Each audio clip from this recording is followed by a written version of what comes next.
Hello नमस्कार दोस्तों, स्वागत है आपका अपने डिजिटल प्लेटफॉर्म त्रिनेत्र एकेडमी पर। दोस्तों मुझे उम्मीद है कि आप सब अच्छे होंगे और अच्छे से पढ़ाई करेंगे। दोस्तों आज हम आपके लिए लेकर आए हैं जेल प्रहरी भर्ती परीक्षा 2024 में क्या क्या होने वाला है।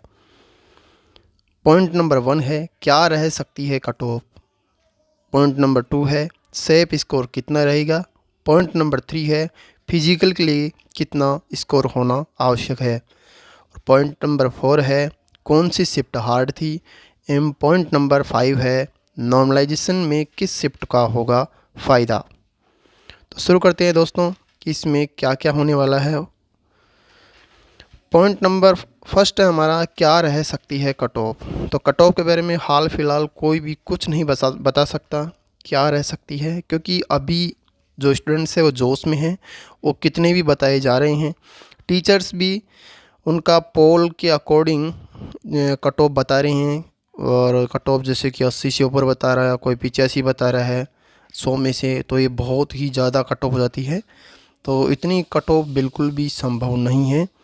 फिजिकल के लिए जो बच्चे बुलाए जाएंगे वो इससे बहुत कम ही, जो जिनके नंबर है, जिनके मतलब कि जो टीचर्स बता रहे हैं 85 उनसे बहुत कम नंबर है। 80 से नीचे है, 75 के लगभग है, और मतलब 70 से 75 के बीच में जिसके क्वेश्चन है उन्हें पीईटी जो फिजिकल लगेगा 10 गुणे वाला, उन 10 गुना जो बच्चों में उनको बुला लिया जाएगा। तो बात करते हैं कि इसमें कट ऑफ कितनी रह सकती है, संभावनाएं क्या कह रही है। और जो मैं पेपर नंबर फर्स्ट था, पेपर नंबर सेकंड था, उसका जो एनालिसिस किया गया है उसके अकॉर्डिंग कट ऑफ क्या रह सकती है। दोस्तों बात करते हैं जनरल की। जो जनरल के स्टूडेंट्स है उनकी कट ऑफ कोई सी भी एग्ज़ाम हो उसमें बहुत ही ऊपर रहती है, मतलब कभी कभी ओबीसी उससे भी ऊपर चली जाती है। लेकिन जनरल का जो कट ऑफ है वो हो सकता है, जनरल कट ऑफ कितनी हो सकती है। तो जनरल की कट ऑफ हो सकती है इसमें जिस भी भाई के 75 प्लस नंबर है वो सेफ स्कोर में है, उसका जो फिजिकल है, फिजिकल के लिए उसे बुलाना श्योर है, उसे फिजिकल के लिए बुलाया जाएगा जिसके भी 75 प्लस जो क्वेश्चन बन रहे हैं 100 में से। क्योंकि अबकी बार जो पेपर था उसका लेवल इजी था, इजी टू मॉडरेट, कोई क्वेश्चन मॉडरेट लेवल का था। हार्ड उसमें से लगभग 1-2 क्वेश्चन, दोनों ही पारी में लगभग 1-2 क्वेश्चन हार्ड थे और ज़्यादा क्वेश्चन हार्ड नहीं थे। तो जनरल की कट ऑफ इसमें रह सकती है 75 प्लस, जिस भी भाई की 75 प्लस नंबर बन रहे हैं, ये बॉयज़ के लिए हैं। और गर्ल्स के लिए आप कर सकते हैं इसमें से 1-2 डिक्रीज़ कर लो, तो मतलब कि जिस भी जो गर्ल्स हैं उनके लगभग 73 से 74% बन रहे हैं, उन्हें फिजिकल के लिए बुला लिया जाएगा। और बात करते हैं आगे कि ओबीसी की कट ऑफ कितनी रह सकती है। तो ओबीसी की कट ऑफ रह सकती है 75, मतलब कि 74 से 75%। फिजिकल के लिए है ये फाइनल कट ऑफ नहीं है, डीबी की कट ऑफ भी नहीं है। तो फिजिकल के लिए जो ओबीसी का जो बॉयज़ है उसकी कट ऑफ 74 से 75% है, उसके अगर करेक्ट है तो उसको फिजिकल के लिए बुला लिया जाएगा। अगर गर्ल्स के लिए बात करें तो गर्ल्स की कट ऑफ भी 73 से 74 लगभग सेम रहती है, वो ओबीसी और जनरल की गर्ल्स की तो 73 से 74% इसके हो जाएंगे ऐसे कैसे। आगे बात करते हैं कि ईडब्ल्यूएस की कितना रह सकता है स्कोर। तो ईडब्ल्यूएस का कट ऑफ इससे कम होगा ओबीसी से, क्योंकि ईडब्ल्यूएस को 10% रिजर्वेशन दिया जा चुका है भारत सरकार द्वारा, केंद्र सरकार द्वारा, मतलब कि कोर्ट में मान्य है ये। तो 10% के अकॉर्डिंग इसकी कट ऑफ कम हो जाएगी ओबीसी से, और इनकी कट ऑफ हो जाएगी लगभग 73 से 74%। ज़्यादा इसमें फेरबदल नहीं होगा और ज़्यादा मतलब कि इतनी कम भी नहीं होगी कट ऑफ, लगभग सेम रहेगी जनरल से एमबीसी तक की कट ऑफ। आगे बात करते हैं इसमें गर्ल्स की कट ऑफ कितनी रह सकती है। तो गर्ल्स की कट ऑफ इसमें लगभग 72 से 73%। जिस भी गर्ल्स के बन रहे हैं वो अपने आप को सेफ समझे फिजिकल के लिए, उसे फिजिकल में जो 10 गुना स्टूडेंट्स पास किए जाएंगे उसमें बुलाना श्योर है। आगे देखते हैं कि जो एमबीसी है, एमबीसी की कट ऑफ कितनी रह सकती है। तो एमबीसी कट ऑफ लगभग 73 से 74% लगभग समान ही रहती है एमबीसी और ईडब्ल्यूएस की। तो एमबीसी में गर्ल्स की कट ऑफ कम हो जाएगी, गर्ल्स की कट ऑफ बहुत कम रहती है एमबीसी में, लगभग जिसके 70% है उसका सिलेक्शन श्योर है। एमबीसी के अंदर जिसके भी 70 क्वेश्चन हैं, जिस भी गर्ल्स के, उसे फिजिकली बुलाना बिल्कुल श्योर है, वो सेफ स्कोर है और वो अपने आप को सेफ समझे। आगे बात करते हैं कि इसमें एसटी की कट ऑफ कितनी रह सकती है। पहले एससी की बात करते हैं, एससी की कितनी रह सकती है। तो एससी की कट ऑफ भी लगभग एमबीसी के समान ही रहती है। तो लगभग समझ लो कि 73% है, 73 से 74% है, वो एससी का बंदा अपने आप को सेफ समझे। और जो गर्ल्स है उसकी भी कट ऑफ लगभग एमबीसी गर्ल्स के समान ही रहती है, उसके बराबर ही रहती है। तो 70 जो एमबीसी है उसके 70 से 72% समझ सकते हैं, और 70 से 72% गर्ल्स। और जो एससी की है उसे भी एससी की गर्ल्स को 70 से 72% जिसके बन रहे हैं वो फिजिकल के लिए उनको बुलाना तय है। आगे बात करते हैं कि एसटी की कितनी रह सकती है। तो एसटी की कट ऑफ इसमें थोड़ा डिक्रीज होगा। एसटी की कट ऑफ का मतलब एससी के बराबर नहीं होगी। तो इसकी कट ऑफ हो जाएगी लगभग 72 से 73%। ज़्यादा इसमें जो मतलब कि फेरबदल देखने को नहीं मिलेगा आपकी बार, ज़्यादा इसमें गैप भी नहीं मिलेगा कोई सी भी, मतलब जो एसटी की है उसमें और जनरल की कट ऑफ में लगभग 1-2-3% का ही फेरबदल मिलेगा। तो 72 से 73% जिस भी भाई के बन रही है एसटी में, उनको फिजिकल के जो फिजिकल होगा 10 गुना का, उसके लिए बुलाना श्योर है। और गर्ल्स की बात करते हैं एसटी में, तो गर्ल्स की लगभग 69 से 71% है, जिसके भी उन्हें फिजिकल के लिए बुलाना श्योर है। अगर आप डिवोर्सधारी और जैसे कि एक्स सर्विसमैन है या फिर विडो है, उन सभी की कट ऑफ के लिए जानना चाहते हैं, तो मतलब कि उनकी कट ऑफ कितनी रह सकती है, तो उनकी कट ऑफ हो जाएगी लगभग 65%। 60 से 65% है, मतलब कि आपकी बार कट ऑफ में ज़्यादा अंतर नहीं देखने को मिलेगा। तो 60 से 65% है उनका फाइनल सेक्शन है, उन्हें फिजिकल के लिए नहीं बल्कि उनका फाइनल सिलेक्शन है। एक्स सर्विसमैन है, एक्स सर्विसमैन की लगभग जिसकी 50 से 55% बन रहे हैं, उनका सिलेक्शन श्योर है। और जो विडो है और जो डिवोर्सधारी है, उनका जो कट ऑफ है वो लगभग 60 क्वेश्चन मान सकते हैं, 60 क्वेश्चन उनके फाइनल सिलेक्शन हो जाएगा उनका। और जैसे कि टीएसपी एरिया की बात करते हैं, तो टीएसपी एरिया की कट ऑफ कितनी रह सकती हैं। तो दोस्तों मैंने दोनों पेपरों का एनालिसिस किया था, दोनों पेपरों में कोई भी अंतर नहीं है, दोनों पेपर सेम है। और आगे क्या पता कि क्या होगा इसमें, लेकिन दोनों पेपर का लेवल बिल्कुल ही मतलब कि इजी टू 1-2 क्वेश्चन मॉडरेट थे और ज़्यादा हार्ड नहीं था, कोई भी क्वेश्चन कोई सा भी शिफ्ट हार्ड नहीं था, दोनों सेम थे। तो टीएसपी एरिया की बात करते हैं, टीएसपी एरिया की लगभग जिसके भी 60% बन रहे हैं वो अपने आप को सेफ समझे और उसका फिजिकल के लिए बुलाना श्योर है और उसका सिलेक्शन भी श्योर है, जिसके 60 क्वेश्चन बन रहे हैं टीएसपी एरिया में। पॉइंट नंबर 2 है हमारा सेफ स्कोर कितना रहेगा। दोस्तों सेफ स्कोर कितना रह सकता है, तो सेफ स्कोर के लिए बात करते हैं, हमने सेफ स्कोर के लिए बात की है। तो सेफ स्कोर इसमें रहेगा जिसके भी 75+ बन रहे हैं वो अपने आप को सेफ समझे, उसका सिलेक्शन श्योर है, उसे डीवी के लिए बुलाना श्योर है, फिजिकल के लिए नहीं, डीवी के लिए। और अगर आगे बात करते हैं जैसे कि जो जनरल का बंदा है, तो जनरल के बंदे के लगभग 80 क्वेश्चन बन रहे हैं, लगभग 80 क्वेश्चन बन रहे हैं, 80 से मतलब कि 79 बन रहे हैं, 78 बन रहे हैं। तो 78 क्वेश्चन वाला बंदा भी श्योर है, उसका सिलेक्शन श्योर है, क्योंकि कट ऑफ इतनी ज़्यादा नहीं जाएगी। जैसे कि कई टीचर्स बता रहे हैं कि 85+ जाएगी, 90 जाएगी, इतने कट ऑफ नहीं जाएगी। और अभी तो जो स्टूडेंट्स वो जोश में हैं, उन्होंने आधे ने तो पेपर मिलाया ही नहीं, टीचर्स पोल के अकॉर्डिंग उनका रिजल्ट निकाल रहे हैं और कट ऑफ बता रहे हैं। तो पोल के अकॉर्डिंग कोई कुछ नहीं बता सकता, क्योंकि पोल में ऐसे भी स्टूडेंट्स होते हैं जिन्होंने एग्ज़ाम ही नहीं दिया और पोल में वो कर देंगे कि मैंने 90 क्वेश्चन सही कर दिए, मैंने 85 सही कर दिए, मैंने 95 सही कर दिए। और कई स्टूडेंट ऐसे हैं जो उस चीज़ की तैयारी नहीं करते हैं, फिर भी वो पोल में अपना इंटरेस्ट देते हैं और उसमें 95 के क्लिक कर देते हैं कि मैंने 95 कर दिए, 80 कर दिए, 90 कर दिए, 85 कर दिए। तो पोल के अकॉर्डिंग कोई भी कट ऑफ सेफ नहीं है और पोल के अकॉर्डिंग कोई भी कट ऑफ नहीं बता सकता है। तो कट ऑफ का जो पता चलेगा वो लगभग एग्ज़ाम से 2-3 दिन बाद में जाके थोड़ा थोड़ा पता लगता है। और आगे जैसे कि इसकी जो विभाग की आंसर की आएगी उसमें मिलाएंगे स्टूडेंट्स, तब पता चलेगा कि इसका सेफ स्कोर कितना रहेगा।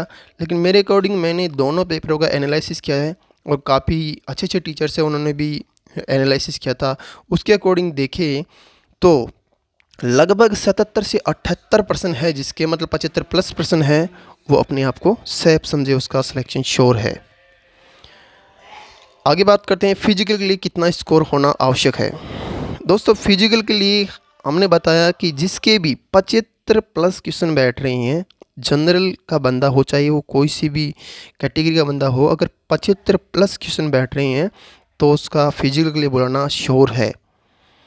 और फिजिकल में इसमें क्या होगा, इसमें 25 किलोमीटर की दौड़ होगी, सॉरी 5 किलोमीटर की दौड़ होगी 25 मिनट में और बॉयज़ के लिए होगी। तो ये भी आसान है। राजस्थान पुलिस का जो फिजिकल पैटर्न है वो सेम पैटर्न इसमें फॉलो किया जाता है। इसमें जो जेल प्रेरी है उसके अंदर भी वही पैटर्न फॉलो किया जाता है। तो फिजिकल भी इसका हार्ड नहीं है। और इसमें मतलब कि ये हो सकता है कि जो मतलब कि बंदे जैसे कि जिनकी उम्र ज़्यादा है और उनका जो फिजिकल है वो उनके लिए करना हार्ड हो जाता है। तो कट ऑफ भी फिजिकल के अंदर कट ऑफ में भी ज़्यादा अंतर देखने को नहीं मिलेगा। कट ऑफ में भी लगभग जो फिजिकल की डीवी की कट ऑफ आएगी और फिजिकल की कट ऑफ होगी उसमें लगभग 10 नंबर का अंतर मिलेगा, इससे ज़्यादा नहीं मिलेगा। क्योंकि गई बार भी इतना ही मिला था। गई बार 395% थी जनरल की। जनरल का जो बॉय है उसकी 395 कट ऑफ थी गई बार। मतलब ये कितने में से है तो 500 में से थी ये 500 स्कोर। इसमें 100 क्वेश्चन 100 जो नंबर का नंबर मिल जाते हैं, नंबर का फ़ायदा मिलता है, वो जो 100 नंबर तो सीधे फिजिकल से मिल जाते हैं।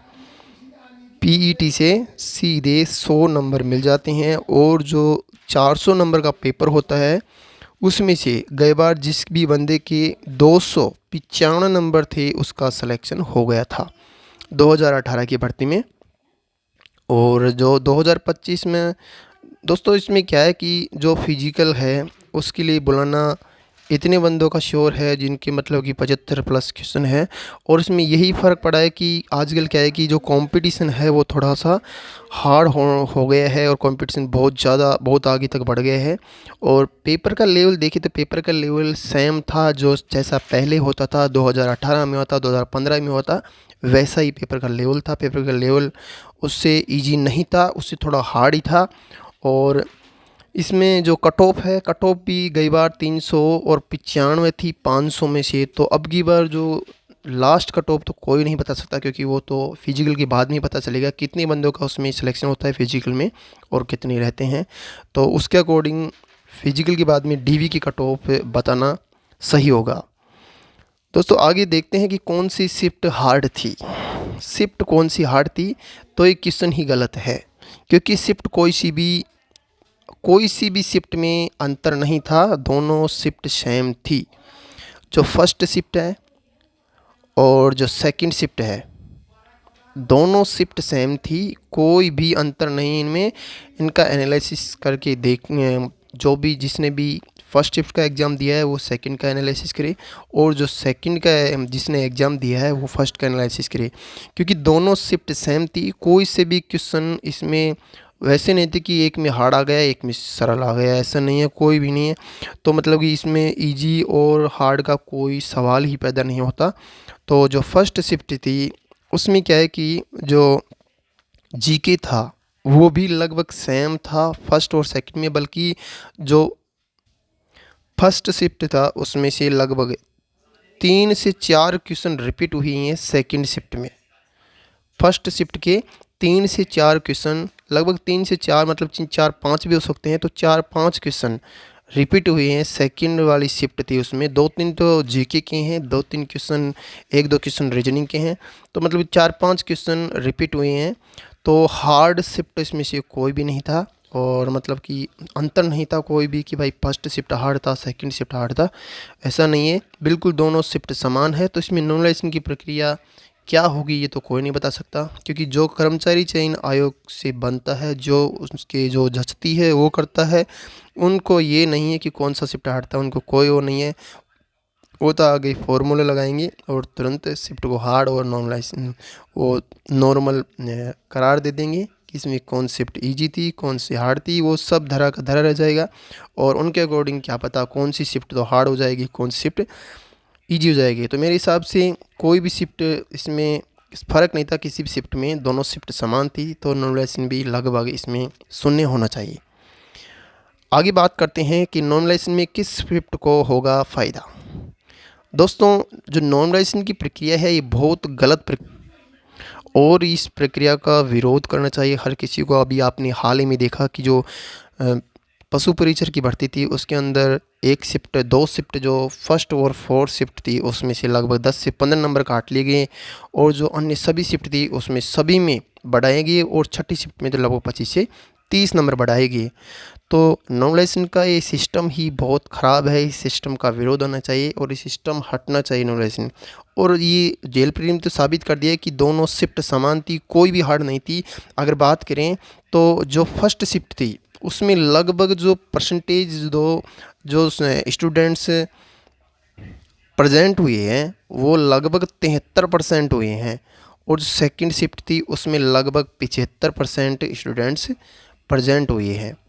तो परसेंटेज जो प्रेजेंट के हिसाब से भी फर्स्ट शिफ्ट को थोड़ा सा बेनिफिट मिलना, मतलब अगर नॉर्मलाइजेशन होगा तो मिल सकता है, वरना दोनों ही शिफ्ट समान थे, इसमें किसी को भी हानि और किसी को भी लाभ, मतलब किसी को भी इसमें नॉर्मलाइजेशन का फ़ायदा और किसी को भी नॉर्मलाइजेशन का नुकसान नहीं होना चाहिए।